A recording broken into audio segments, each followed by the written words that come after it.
Hey, how's it going? Are we here? Are we live? Are we? We're good? Yeah. Check 1, 2. Hey, how's it going? My name is Chris. Hello, planet Earth. Hello, friends and true believers.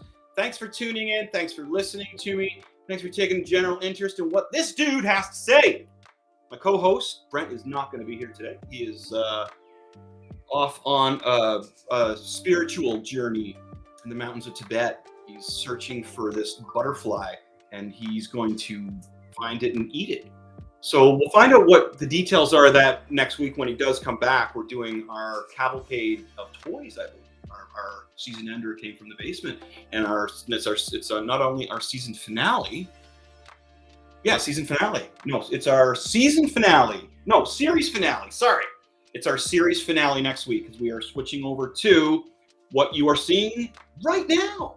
So this is basically the pilot for live from Machete Studios, not live for Machete Studios as it says, but live from Machete Studios. I know it says live for Machete Studios, but that's not what it is. It's live from Machete Studios. I'm just teasing my producer here. She's right here beside me trying to teach me how to do this stuff. And thank you, Lonnie, for helping me and teaching me how to do stuff. I think she's fixing the lingo right now. Yeah, so thanks for tuning in on whatever platform you're on. I'm going to set my drink here. The weather outside is frightening. No, it's not that bad. It should be colder, and there should be snow. Why do I say there should be? Because I want to build a nice rink in my backyard, as I discussed here. That's what I'd like to do. So I don't know if you're like me. In the mornings, you take your phone and you go through the current events. Wow, what do I do in the morning? And mine's narrowed down to a lot of pop culture stuff. I don't obviously see a lot of politics on there. I see a little bit. Mostly, I don't see any American politics on my news feed in the morning. Excuse me. But what I do see for Marvel Studios is like you'll see a trailer for a movie, and you click on it, it's like, wow, this is great, and you're watching the trailer. And released 2028 or something ridiculous like that, right? Oh my gosh. Like, really, Marvel? Do you really got to do that? For, again, I'm one of the biggest Marvel comic fans in the world.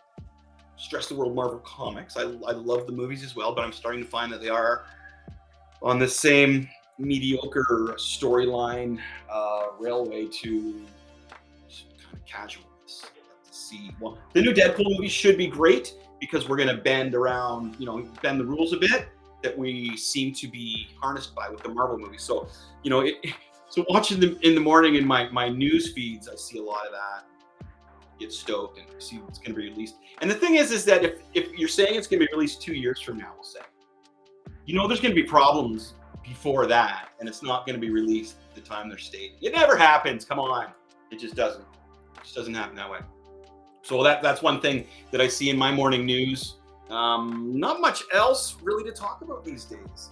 I'm keeping it casual here. You can see I've got some new paintings behind me there that are going to be up for sale at some point. And again, this is our pilot episode of Live from Machete Studios. We got it? We got it. All right. So let's just dive in. There's not much current events I can talk to with you right now because I'm not a political guy. So we're going to jump right into Nerds on Ice, my friends.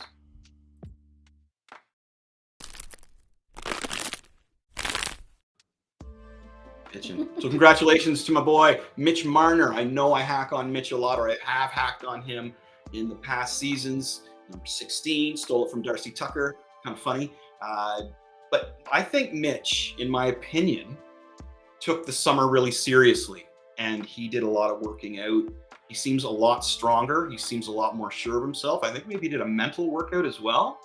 But we got some shining guys on the Leafs. You got Marner there, or we got Marner breaking Leaf records as he what's his 19th game? Yeah, 19-game point streak, which is a record for Leaf players. All-time Leaf players, which is great for him. Wow, it's amazing. So now it's kind of interesting to watch the Leafs play because you're wondering, is Mitch going to score? Is he going to score, or when is he going to score? And the one game I remember was in overtime, and it wasn't overtime. It was an empty net in the third period. And he just managed to squeak that in at the end, right? Yeah, which is really, really cool. So we have congratulations to Mitch Marner. What's up? Saying hi. I'm saying hi. Hello, hello, hello. Hi, Ashley. Hi, Ashley. How's it going? We got to get you on the new format here. You and I can talk about Simpsons or something really rad. I don't think I've finished talking about the Simpsons. I need to do that again to a fuller extent. Go down the rabbit hole. It's funny because one of my friends just texted me today, and he doesn't watch our podcast. And maybe he does. He doesn't usually anyway. But He said, "Hey, I just watched the Simpsons episode of the Treehouse of Horrors I haven't seen." So maybe that's what triggered on as he watched Simpsons episode. But I think I got to do some more of that. It would be very, very cool. I'm always up for more Simpsons chats. But to finish off with my little, it's the Nerd Ice show here. The Leafs have some stars on there. We got Mitch Marner breaking Leaf records. We got Austin Matthews getting trophies and breaking major NHL scoring records for the year. They're playing really well. They're covering Matthews, though. The secret on Matthews is out. Marner seems to be able to switch through. I think it was a brilliant move on the coach to finally put him with Tavares and get him off of Matthews so that they can share the wealth a little bit there. And I think it's really showing. And they're both playing fantastic. Nylander's playing well as well. As well he is. So go Leafs go. We're doing fantastic in Leafland. I'm proud to be a Leaf fan again. I'm always a Leaf fan. I had doubts about their coaching, as I mentioned in the past too. They're looking like they're going to pull together. But again, congratulations to our boy Mitch Marner. Go Leafs go. He's from Toronto. I built somewhere around Toronto area. I believe Markham, I believe. Hometown boy. Way to go. And my other thing is to just, if you're listening, keep Ron Simmons. I'm thinking of wrestlers. Keep Wayne Simmons in the lineup, man. Give that guy some legs. Let him get in there a little bit. I feel bad for him. They put Wayne Simmons in when they need him to fight somebody or if somebody needs to be beat up. And the guy doesn't have his legs when he's in there because he's sitting for like 6 games and he's expected to go in there and fight. Come on. Keep the same 3 guys on the back end there. You guys are doing great, though. Good job, Leafs. One more other thing I got to add is that their defensive core is seriously lacking. They don't got Morgan Riley in there. They don't have Jordy Ben, who's fantastic. I was a big advocate of them getting Jordy Ben in there, which was great. So the D-core's a bunch of young dudes in there, too. So way to go. Go Leafs, go. I'm enjoying the hockey games. I don't get to see a whole lot of them because I don't have that full crazy subscription to Sportsnet. You want to watch a hockey game, you also got to subscribe to bowling and subscribe to tennis and, flaming archery on cars. Like, what? Come on, I just want to watch the Leaf games. Back when I was young, you could just get the Leaf channel. And, you could just watch the Leaf games, basically. You knew you could get all the Leaf games, which was great. I miss those days. Those days a lot. What about Richard Simmons? Yeah. You said that. That was funny. Don't see which good one. Yeah, Richard Simmons. Richard Simmons is a funny one too. Oh yeah. Okay, so we're done with our talk about hockey. Okay, let me show this then. Okay. We're gonna show the countdown to when my head's gonna explode. Sorry, it was the wrong one. Like scanners, man. I saw his head explode. So what do you do next? So now we're gonna do It Came from the Basement because I want to do a little bit of toy stuff, right? Yes, and I don't have a graphic. And we don't have a graphic for this one. No graphic for this yet, but each week I'm gonna talk about toys a little bit, which is another collector side of me. I love the toys. There's toys all over the place beside me. There's some Funkos beside me here. I've got Gene Simmons beside me here. Sure. There you go. There's always toys floating around. Anybody know who this is? I do, but I'm not gonna ruin it. It's the Funko version of her. You got to back it up a bit. There you go. There you go. I like this one. This was cool. I like this one as well. Oh yeah, that's the W Wolfgang, or what was he called again? What were they called? Scratching the W's. Oh man! Anybody who watched Walking Dead? Remember with the W's in their heads? They carved the W's in their head and they broke into Alexandria. Wasn't the Warriors come out and play? No. Wasn't those? No, I know. Anyway, so we got lots of toys around here. So what I want to do today is I want to do just a little preview that's going to go into our next episode when Brett will be back after he eats that butterfly, and we're going to dive into toys that came from the basement. So what I want to touch on today, again, I'm an old dude. I had a great time in the 80s. So what I want to talk about here is just a few toys that came out in the 80s around Christmas time, since we're in December now, so I'm allowed to talk about Christmas. I'm kind of stoked about Christmas this year. I haven't been in the past, but we're in December. So these are 3 toys from the 80s that people went absolutely nuts for, okay, around Christmas time. Now, the first one I want to talk about is one that I went extremely nuts for around Christmas time, and I was actually thankful enough to get it. Thank you, Mom and Dad. You guys are watching. Yeah, you got me this toy, and I still have it. I don't have all the pieces to it, but I am talking about Star Wars, the Millennium Falcon. And I don't. Yeah, we have a picture of it right there. I can Oh, see is it that there. it? Yep, there it is Okay. I there. thought that So was there it mine. is there, and in the box, which is great. Look at that with the action figures with it. Now this came out in 1979. If It's if vintage now. Well, yeah, it is vintage now, but the other it was 1979. It came out. It's by Hasbro, of course. I have more info on here on one of my pages, but you guys just look at that wicked box. And if you are around my age, you can just be like, "Wow, look at that! This is just amazing! This is such a great toy." So we've got the Warrior and the Constant, the Cabbage Patch Kid from the Vintage. Oh yeah, 1979 from Kenner Toys, as we all know. Okay, so this was a toy that all kids freaked out about. It was just one of those toys that if you could have the Millennium Falcon in your house, as He was a big kid, too. and it's a very large toy. I should have brought up the one I have from the basement. Yeah. Maybe I'll bring that one up from the basement the next time that we do our show. Next week I'll bring that up. Millennium Falcon there. I found that to be one of the toys all me and my friends were freaking out about. It was the Millennium Falcon around Christmas time. Man, are you getting the Millennium Falcon? A couple of my friends got it. I was one of the lucky ones as well. So that was one toy that the kids around my age, the guys, were freaking out about, was the Millennium Falcon. Now this one was for the girls. Back in my day, all the girls wanted. I'm sure there was probably some boys that wanted it too, and that's fine. Was the Cabbage Patch dolls? Wow, people were fighting over these Yes. in the stores and the My mom malls. fought. Oh my over gosh, the my one that wife's I mom. said. Okay, so go ahead. Do you want to tell a story about what your mom did? Yeah, but my mom was at Sears, Okay. and there was a big sale on them, and she was fighting for one. Mhm. So she ended up winning, and it actually looks like this one almost. Right. Except it had like a beige kind of hair, Mm-hmm. and yeah, they wrapped it up and sent it to the front door, but said not to open for Christmas, like making it look like a delivery. Right. Okay. That's a lot of fun.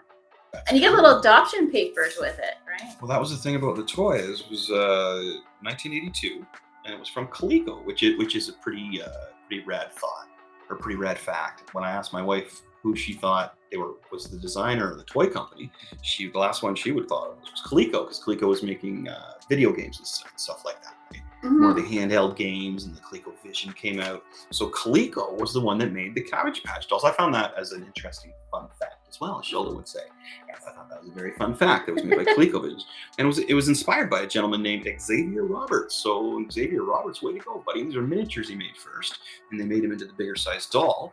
And apparently, like anything that's really rad off the beginning, they don't make enough of it. Yeah. So hence people were fighting. I remember that the funniest thing I remember was being I was around 10 years old, 11, and watching the news and seeing ladies freaking out and fighting over these dolls, and so it's like that movie Jingle All the Way. Like Jingle All the Way with the action figure. Yeah, it was pretty close to Arnold that Schwarzenegger. with Arnold Schwarzenegger and poor young Anakin Skywalker there. He's in there, and so Sinbad, which was they're trying to find the action figure that nobody can find.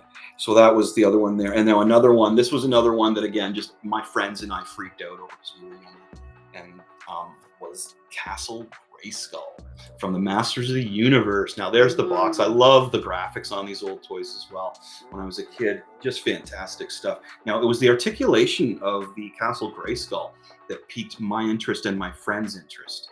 It was the whole deal that you could also fold it up with a handle and take it anywhere you wanted to go. Now, another reason this was a big Christmas thing is because these are big gifts. These aren't the kind of things that you just would go out to the store and be like, "Hey, Mom, can I have Castle Grayskull?" It's like, "Oh, maybe for Christmas or maybe your birthday." So these were Christmas toys that people would freak out about. The Cabbage Patch was more in the system, in the stores, and these two, the Millennium Falcon and Castle Grayskull, was more of myself and my friends freaking out about them.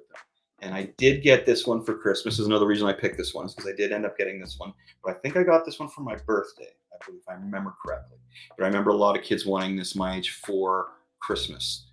The graphics, look at the graphics on the box. And everything, the Black Friday evolved from Cabbage Patch Kids Wars. Yeah, that's awesome. That's probably where that started, right? Oh, yeah. From the Black Friday Wars. That's great. That's funny, what an analogy.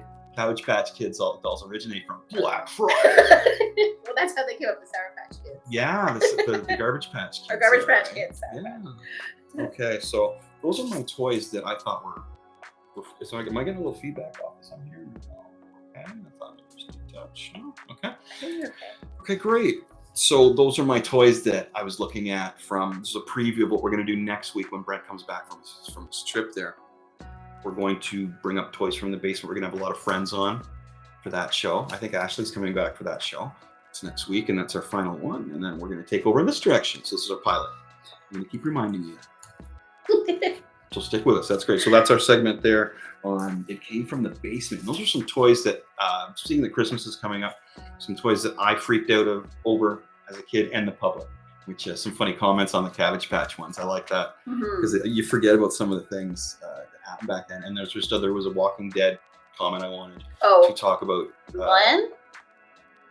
Walking Deadness. Warrior's great. No, it was about Negan. There you go. Yeah, stop watching after Negan killed Glenn.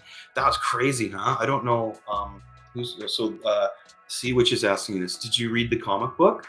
Because I read the comic book first, and I didn't even watch The Walking Dead I watched it off the beginning, but I was always a comic book fan first, so I knew it was coming in the comic book before it happened in the show. I'm curious if you read the comic book first. When I watched it, I was. When they killed Glenn, they kept teasing they were going to kill Glenn as well. So I could talk about The Walking Dead forever. I really thought when it started, the comic book I thought when it started came out in a time when you needed something like that.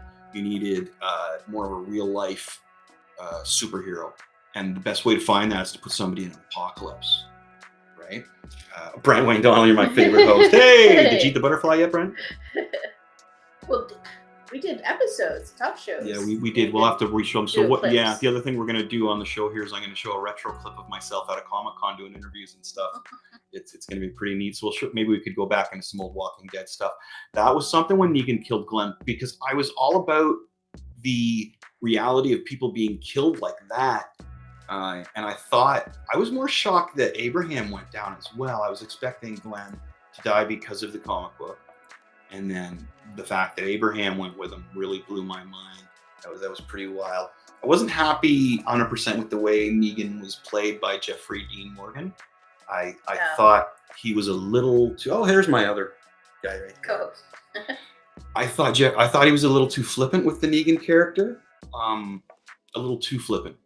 I like the way Negan in the comic book went from being flippant to being totally serious in the same sentence. He did that a lot more, which I thought was really scary in the book. I thought Negan was even more scary in the comic book, personally. There's a lot of things though that I enjoyed more in the comic book. The governor, the governor was a lot worse in the comic book. Yes. And it would be interesting to see if the governor and Negan ran into each other, who would have won between those two. But I enjoyed the show so much up to. I'm trying to think when I bailed on it. I think it was during the Negan Wars there. It was just too long. And then I kind of came back in on the Whisperer Wars because I thought they were fantastically. Love the Whisperer Wars, man. Even the comic book was great when all of a sudden, whoa, that walker just talked. Again, I love those what the fuck moments. And The Walking Dead used to have tons of what the fuck moments. Somebody would die just like that. It could be an epic death, or it could just be they got bit in a swarm. It was something that I really enjoyed about that show. And that's another thing, that point I made, I believe, about the Marvel Studios movies is that if somebody dies, they're going to come back anyway. The Walking Dead, if they came back as a walker. That was coming back as dead anyway. I thought that was a great way to go with The Walking Dead, and I think that's a big reason why it was so popular. And again, a big reason why The Boys is so popular, because you're taking that heartbeat of Marvel Studios, which is like this right now, and you're going like boom, boom, boom, boom. You're getting those what the fuck moments that get you jacked, which is really, really rad. So sorry, sidebar. Walking Dead. Love The Walking Dead. Love the wolves. They were the wolves. Yeah. The wolves. I thought the wolves were pretty cool. I actually thought they were from. That was a good trick, because most of us thought that was Negan's guys coming in, right? Mm-hmm. And it wasn't. So Beans is here. Hello, everybody. It's Beans. Don't clean your crotch, Beans. He's a good boy. That's Beans. I was wondering where he was. He usually always comes in here when I do the show. He likes to hang out. He's a very social cat. He just followed me home one day, and we wanted him, so we kept him. So we wanted him, which is great. So what was I talking? Oh, so we have the sidebar on The Walking Dead. So once we get the studio show going, I'm definitely going to do a Walking Dead show. I think it's coming to the end of it. I'm going to have to study up on it a little bit. Who went on the Walking Dead binge there for a minute, thank you. I like that. I haven't talked about The Walking Dead in a long time, but my wife and I used to do a show, and we would post it right after The Walking Dead. Like, we'd watch The Walking Dead, and then we'd go in the kitchen with the lights, and then we'd talk about it and upload it immediately. We were trying to beat everybody on getting our new show there. It was just so tiring. And we stopped enjoying the show. But we have a lot of those that we can show, because I have some retro shows I'm going to show at the end of every episode. got a great one today for you guys. So what we just did it came from the basement. Now we're gonna do something pretty cool, pretty decent. Now, I really, really enjoy conspiracy theories. I'm one of those guys that loves a great conspiracy theory. Okay, so we're gonna show our intro here, and what we're gonna do is we're gonna run into something that I like to call the cult of Machete. All right, so let's play the intro.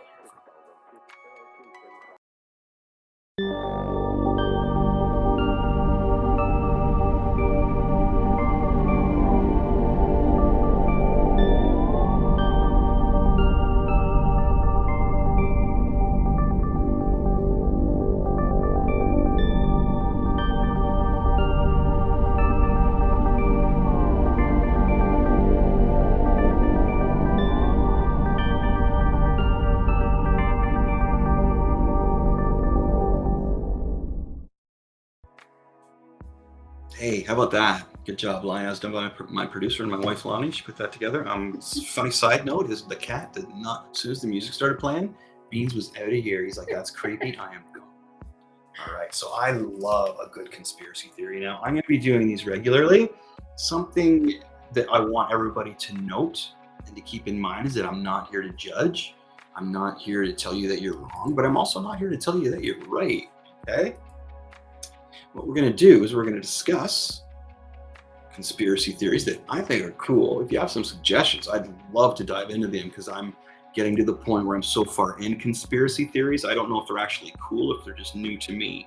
Okay, so what I want to start with today, these are going to be, I'm going to do a lot of these short kind of ones. And if the folks want to dive into more, they want information, I'd love to dive into bigger chunks of this kind of stuff.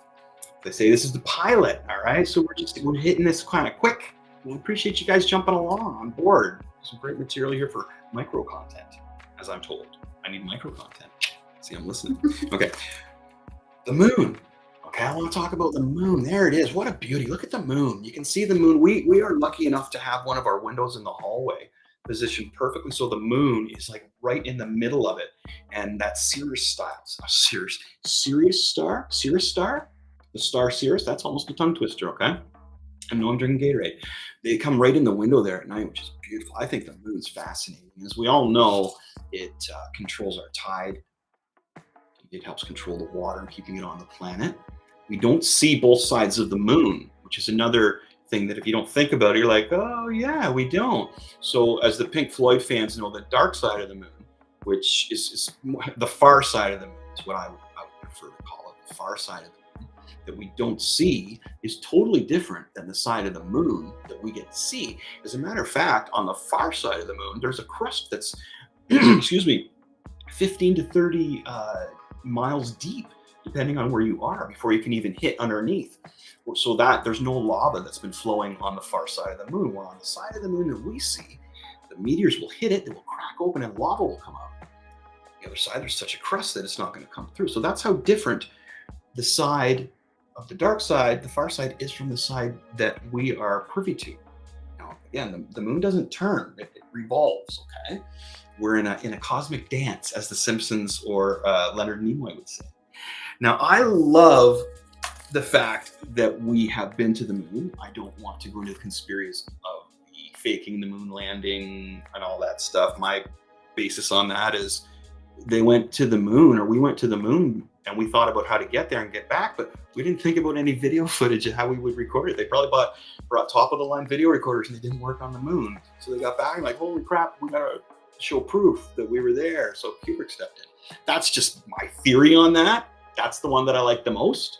But I'm not going to get into that. That's old stuff. What I want to talk about is why we are not going to the moon, or are we?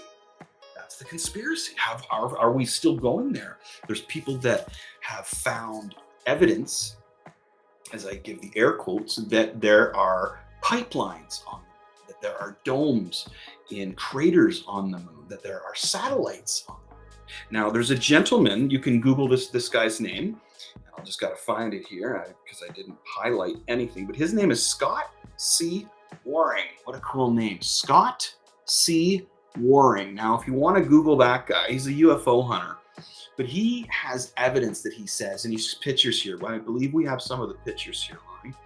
And he says that they are building inside craters pipes, and through a NASA map of the moon from Arizona State, he found these photographs that were made public, that were erased from online, or again taken away after they were released to the public. He went right in and found in these from the taking that photo. That's pretty wild. Like, look at that. I don't know. It looks like a little spaceship. It looks like a little spaceship or something, folks. It does, right? So, or is it even a jet? Sorry. Yeah, no. So he went to Arizona State, where the NASA files were and where they had the best access to these kind of things. So, and this is what he found. Was that one? There's another one where it looks like something is in the moon. There's, as I say, there's tons more. I'm going to scratch the surface on the moon, and we're going to see if we can get any more interest in this. And that's how we're going to get there. We're going to get to the moon by all packing in my Millennium Falcon that's in the basement. We'll bring that up next week, and we'll all get in and we'll fly to the moon. So my thing is the difference in it. So there's some evidence that we've had to the pro side that there are people on the moon. Now, as I say, there's so much more evidence of sailors. I've seen one like pipelines. The thing is that if you did live on the moon, because of the atmosphere, you would have to live underground, basically. Right? You wouldn't be able to just walk the surface. You'd have to live underground, which I think would be pretty cool. The view that you see, what they take photos from there of the Earth, which I should have got a shot of that, is brilliant. Imagine waking up to that and looking down on Earth. That would be fantastic. If they built underground, now why haven't they? I don't understand why they wouldn't. You would think that looking up to the moon there, it's like and we're so greedy. Like why haven't we sent, or why haven't they sent more ships or more people to infiltrate the moon, to maybe set up base there so it's closer to the next jump? That's a lot of the questions that are being raised, and I find that super interesting. Now, some of the thoughts of debunking this, okay, you can take that off of there if you like. That's okay.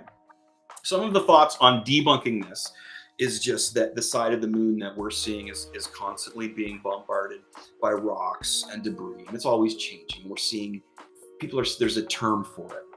They're kind of seeing what they want to in these shadows on the moon. Now, this one gentleman here, Scott C. Warning, says that he's got these documents from NASA. These are actual photos from NASA that they don't want you to see. Okay? He's not saying it's just something that he found. He's saying these are close-ups that NASA had. Now, why would NASA have these photos of these certain individual things that look like pipes, that look like satellites, that look like little spaceships on the moon if they weren't if they weren't real? Why would they take photos of them? Why would they even care? So that's his point on all that. Now, debunking it, again, people have said that stuff like that is also constantly being bombarded by surface material, by little meteorites, by storms, rock debris. So it's changing by being hit by the volcanoes coming up. And again, mentioning that when it does change, you're seeing shadows, and the eye is seeing what it wants to see, familiar objects that it wants to see, like the pyramids on Mars being debunked, going in closer on that. Doors on Mars. I saw the one about the door on Mars. I looked closer into that, and when they turn the angle, it's just a shadow. It's not a door. It really doesn't go anywhere, unfortunately, because sometimes you can debunk these. Why are they not using the moon, or are they? I don't know. I have nothing to debunk that with myself. The debunking is also saying that it costs too much money to get up there. But we've got a millionaire guy right now who's flying people into space. I just see my point of view. Couple million. Yeah, there's a couple millionaires flying people into space. See, my point too is when I think of the greedy people that run the world, why haven't they taken advantage of the moon yet? Well, come on, they must have, right? Especially being a writer, my creative mind would really like to go to the fact that somebody lives on there. Like the Inhumans live on the far side of the moon, which is a really cool thing to think of. So, but thinking that you'd have to live underground, if they had, so I'm asking my viewers out there, if they had it set up so you could live underground, they had like a huge window you could see out of, so you could see the Earth in your own little deal, but not a lot of windows. You'd have one great big one. It was all underground. Would you want to go out there and be the first people to try living on the moon, living on the far side, underneath that 30-mile crust or whatever it is, where you're nice and safe, where nothing penetrates there? You'd have all your amenities, the oxygen be pumped in or whatever, be underground, You'd have to have doctors there. You'd have to have people, starting a new society. So my question to you is, would you be interested in doing that? Now, would I? Hells yeah. I think that would be amazing. The cool thing about going to the moon that I think is great is that you can see it.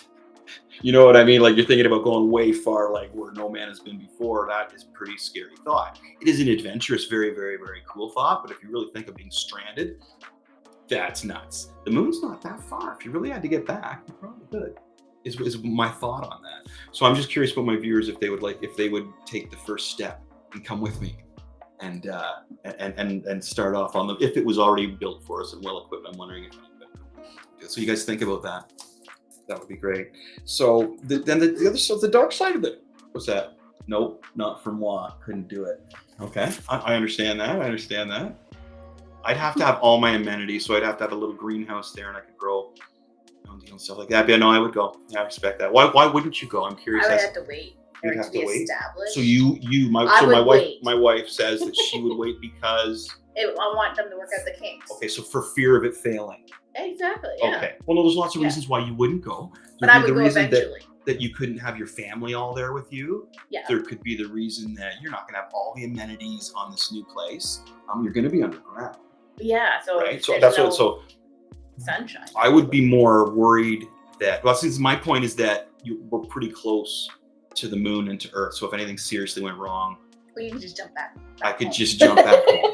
I could just fly back. No, but you could, no, I know. You'd have it'd be like a trolley, a shuttle going from the Earth to the moon. And it's weird that they haven't done that. And there's nobody, like the Apollo 17 was the last aircraft that went around, really checked out the dark side of the moon there. And that's another one. If you check that out, the American astronaut saw some cool things. I think China just threw a ship out. China just put a ship out there and they found some kind of jelly. It was a green kind of jelly. Now, the positive people are saying that it's a form of water. It's something that was coming up from the ground. This could be something alien, something, whatever. Other people are saying it's from when ships have landed there and debris has fallen off of their ship and sat there, and this is what happens to it.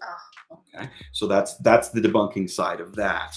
Now, I don't know. Do you think that we're still heading up to the moon? Do you think we're secretly going there? Do you think they're out there? They have stations out there so that the military can fly out there, do whatever they do out there. I would think the mining, they would want to mine the moon. Well, yeah, because I heard to find some kind of new kind of ore or new kind of material to work with and then bring it back. It just doesn't make sense to me why they wouldn't be accessing it and using it. One, because it's cool and holy cow, you might find a new resource.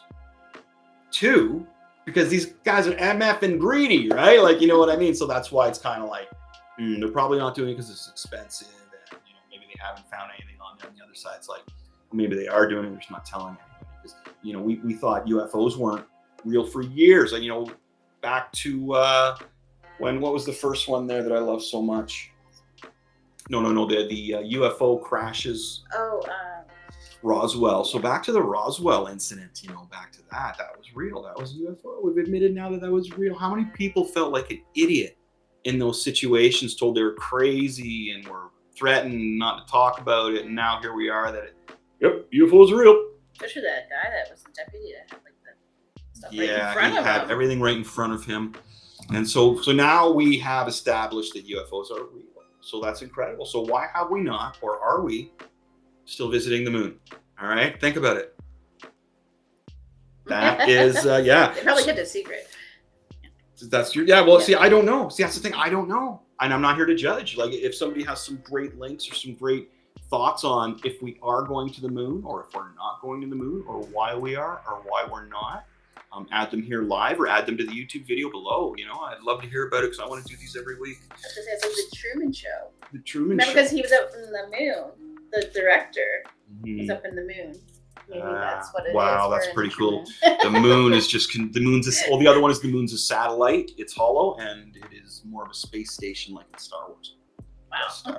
Like a Death Star. You could see, here's the cool thing about the moon is you could go forever about this thing. If you really, really dive in, and it was was it John Spears? That's the gentleman's name, I believe, on our show, who really turned me on to this. Is the Spears podcast, right? Yes, he really turned me on to the different aspects. You got to focus on things about these awesome events in our life, and the moon is one where if you really just tear apart certain things, there could be so much going on with it, or could be nothing. So you take which road you think. But do you think that they're visiting it still? Do you think we're visiting it still? Were we warned not to? How cool is that? Wow. Oh, they told us, don't come back. All right. So there's my segment on, those are my conspiracy theories. And I'm calling that the Cult of Machete.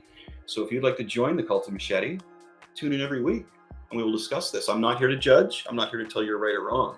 I would love to hear your experiences. I have a fantastic experience about a Ouija board, involving a Ouija board and my friends. And whoa, it's real. It's real. I think I should probably do that one next. I got to get one of my friends on. Paranormal we will do. And I'm not afraid of ghosts. I've mentioned before, I am not afraid of ghosts. This was scary. This was not a ghost. This was awesome. Because we lived in a ghost house. We lived in a house. Okay, so that's next week. We're going to do the paranormal on conspiracy theories, my friends. So please tune in next week for the segment of the show called Cult of Machete, where I'm going to be discussing paranormal activity, and I'm going to be sharing one of my experiences of paranormal activity. Hopefully I can get one of my friends on. I might have to pre-tape and get him to, agree or go along and help tell the story, so you know that I'm not just pulling your leg. This involved a Ouija board, and Ouija boards are Ouija for me. Okay, so that's the Cult of Machete. Love that stuff. The moon. The moon, yeah.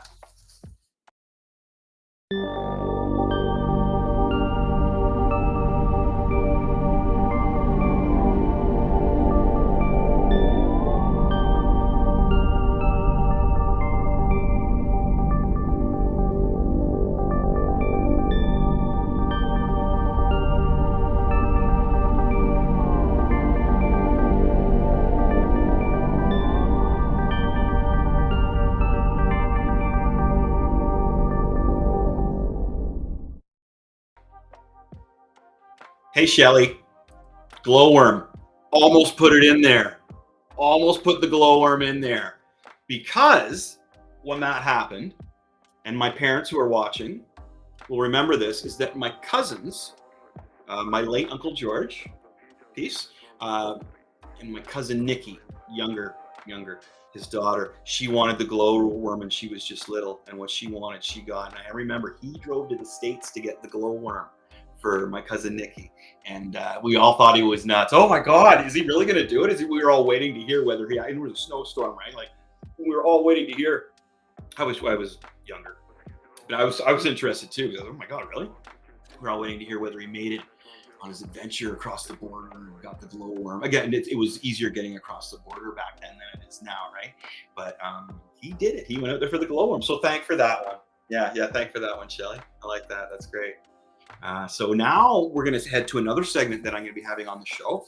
And this segment is called Movie Gems. We don't have anything for it, do we? I got a deep dive. Oh, yeah. Okay. So I'm going to do deep dive. But this is more movie gems. But it's deep dives on the movie. Sorry, we should have just put it on.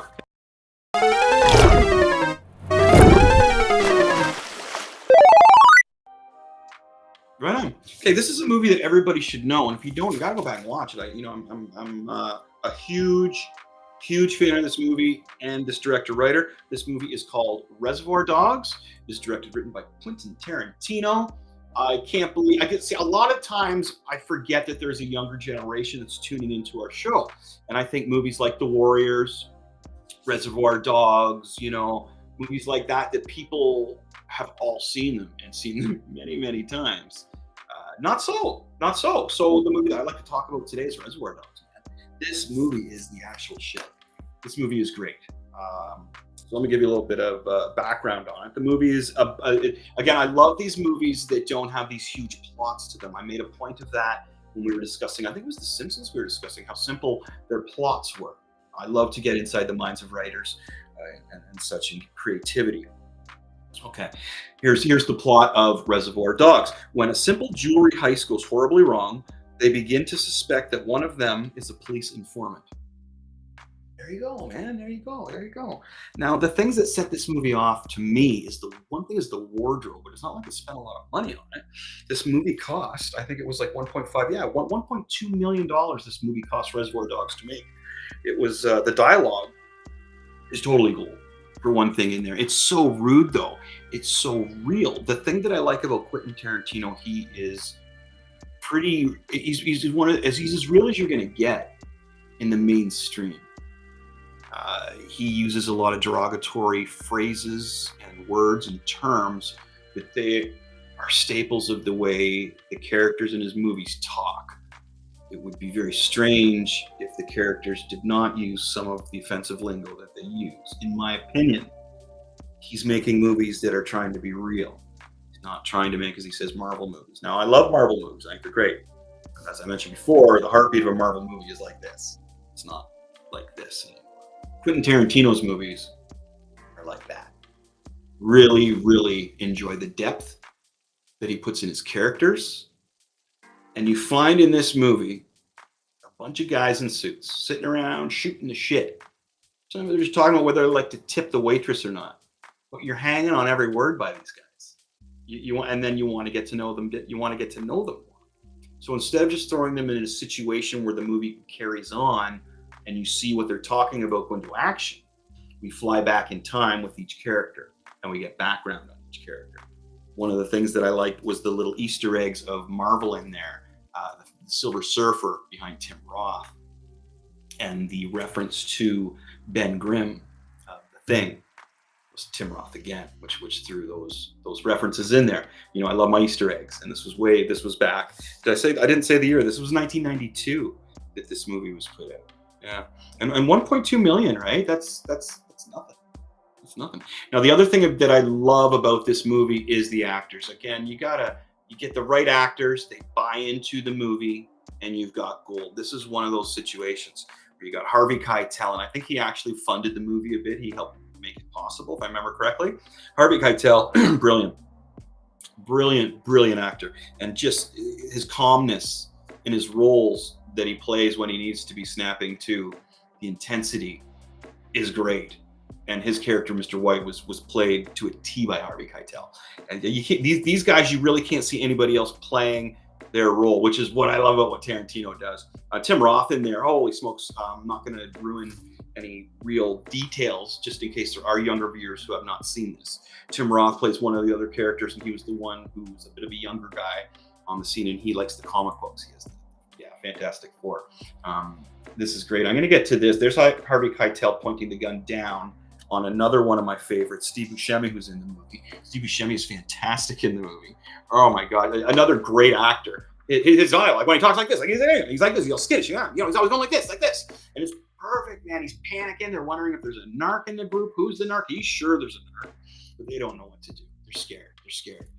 This is fantastic acting by him. Steve Buscemi, Tim Roth, Chris Penn pulls out a fantastic performance out of nowhere. I would never have thought Chris Penn would have been my first choice even in this movie or in a cult favorite that I love so much. Chris Penn is amazing in this movie. His wardrobe, too, is different from everybody else's. He wears the tracksuit kind of mob guy thing, Italian kind of mob guy, and it's great. So he is the son, basically, of the head mob guy, the head mob boss. Mr. Nice Guy is what they call him. Now we've got Lawrence Tierney in there as well. Now he is the mob boss. He is the main guy. He's an older gentleman. He's probably the oldest guy in there. He's another famous actor, and he just does a fantastic job. Fantastic. Also, all these actors buy in and are solid bank robbers / hitmen. Michael Madsen, again, fantastic. Now he was wanted to. Quentin Tarantino wanted Michael Madsen for John Travolta's role in Pulp Fiction, which is pretty wild. Travolta was a strong second choice. Tim Roth was Quentin Tarantino's first choice for Pulp Fiction, but the studio wanted him to get Johnny Depp instead of Tim Roth. That's another whole Pulp Fiction thing that I could go into, which I found really interesting. Picking the right people for the roles and getting them to buy in. So all these people, all these actors in the Quentin Tarantino movie Reservoir Dogs bought into it amazingly.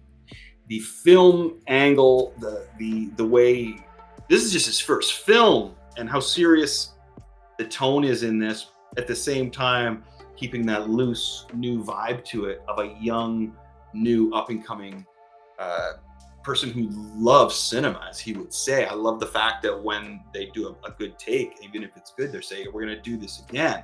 Why? And the crowd yells, because we love making films. I think that's amazing. That's something you get behind, and I get that vibe from him. Totally getting that. If we could see that shot again line that you put up there of the two guys with the guns, thank you. Look at that. Now, as a person who draws comic books, who creates comic books, who creates art, that is beautiful. You start with Harvey Keitel and you go down to Steve Buscemi. It's just like boom, and then you go back and forth, back and forth. What a great frame that is right there, and the intensity in that scene. You know, they're who's the narc, who's the undercover agent in here. They're freaking out. They don't know what to do. But again, look at the demeanor of Harvey Keitel's character, and look at the demeanor of Steve Buscemi's character, and they play that. They're showing it right there by not doing anything, just by standing there. There's their character, and I described it before I showed this. Right, it was like Harvey Keitel was just so calm and cool and so serious when he needed to be. Or Steve Buscemi's just like jumping around like a little squirrel. Oh my god, squirrel tactics, right? Okay, thanks. You can pull that down now. That's great. So the ear scene as well with Michael Madison. When he I'm not going to go into too more detail about that because I really don't want to ruin anybody who hasn't seen the ear scene. It was too hard. It was almost too hard for him to do. He had a really hard time doing it. I was reading quotes where he's saying, hey, I'm like a family guy here, man. I don't know. What do you want me to do here? Like, really? The only thing that was for sure going on in that scene was that Steelers Wheel song. I don't know how I'll get there tonight. I got this feeling of something ain't right. Yeah, so that was in there. And again, way to pick a song and just make a scene. Holy cow. There's a part where the music's playing in the warehouse where the ear scene is happening. And our character, Michael Madison's character, Mr. whatever color, leaves and goes to his car. And the music's coming from the factory warehouse he just left. It fades out. Goes to his car. The door, music's still playing, kicks back in. Woo, yeah. One take, right? You gotta love the one take, and you gotta appreciate the one take. Sometimes you don't realize it's one take. You don't realize why you love that scene.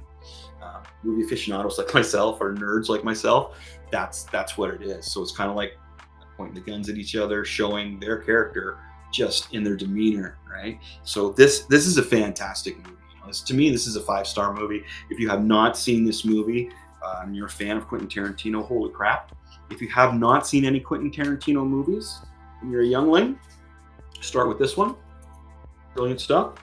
Some other things that I thought were cool, some sidebars with Reservoir Dogs, is that the jewelry that was stolen and was apparently taken by a cop, or whatever happened with this jewelry in the Reservoir Dogs movie that they were stealing in the heist, is in the case in Pulp Fiction.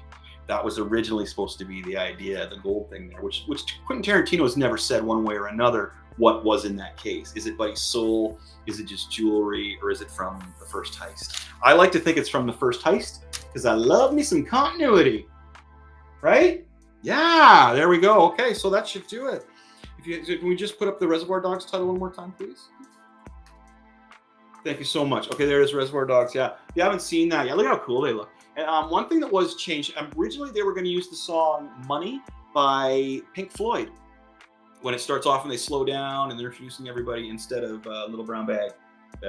He heard that just, I guess, right before they went to film or do whatever. And he was like, no, it's got to be Little Brown Bag. Little Brown Bag. Instead of Money. So they switched it up there. So that's another lesser known fact. Hey, pop that out of there, my dear. Thank you very much. Righteous. Awesome. Hey, thanks for tuning in, my friends. This was the pilot for Live from Machete Studios. Next week we'll be back. Brent will be back from his trip, and we're going to do our final episode for our whole Kids on the Escalator deal there, which will be a lot of fun. We're going to have a lot of special guests on there. We're going to do It Came from the Basement. I will bring up my Millennium Falcon, I promise you, and we'll see what other kind of toys people have from their childhood, which is always a fun thing to discuss because we love our toys. We love our toys. And if you like those paintings behind me, they're for sale. I did a Joker and a Batman. I should have brought them in, even though they're sold. They're on their way out tomorrow or Wednesday. Yeah, one of them. Yeah. So that's what we got going on there. And issue number 1, Skeletron second print, is officially out to be printed. So we're expecting that. We're keeping busy. But the new part that we've been working on, or I've been working on, is it's over here. No, over here. There it is. Canvas. Doing some paintings on canvas of my favorite characters and yours. All right. Thanks for tuning in, my friends. What I want you to do for me is to party on and be excellent to each other. All right. The moon. Are humans still going to the moon? Is somebody else on the moon? Would you go to the moon if they had it all worked out for you? I would. As long as I had a garden that I could grow my medication, could grow my cannabis, I would go for sure. And you know what? It'd be a great chance for Lonnie. You could become vegetarian then. We just live off vegetables. Because we'd have to slaughter our own animals. Yeah, I can't do that. You know what? I would maybe fish. Fish. There you go. Yeah, I could do fish for sure. Switch over to fish. I know. I'm not good with the whole killing of animals. I could totally do fish for sure. I could. Crayfish. So anyway, I would be totally in. Lonnie wouldn't be my wife. I'd have to go by myself, I guess, until things got a little more safer. So I would be out there. Anybody want to come with me? We're going to the moon. It's all worked out, but we got to live underground. So you let me know. Thanks for tuning in, everybody. I appreciate it. I really do. I genuinely do. My name is Chris Machete. Chris Machete Cochran. You can find me on all kinds of things. We're going out on YouTube here, Machete Comics. Just like Google, put in Chris Machete or put in Machete Comics, because I am on Twitter. I am on YouTube. I am on Instagram. I am on TikTok. I am on Facebook. And you can email me. And I have a website too, machetecomics.ca. Yeah, machetecomics.ca. I even have a Whatnot page that you can buy my artwork on. I have, what's the other one we have? I have an Etsy page that you can buy my artwork on. So basically, you know, Machete Comics is becoming a really cool thing. It's it's maintaining my lifestyle of my mortgage and my bills. That's my lifestyle. Occasional beer, mortgage and bills, but it's maintaining it, and it's beautiful. Life is good, my friends. Life is good. I'm ready to go to the moon, though. I'm ready to go. Come with me. Cheers. Okay, my friends. There's all. If you want to follow me, just jump on all that stuff. Pop in there. I'd love to have you. I'm pretty regular with my posts. Brent, Mission, my friend. We will talk to him next week. Thanks for everybody for chatting and tuning in. Again, cheers, my friends. Party on, be excellent to each other. Okay.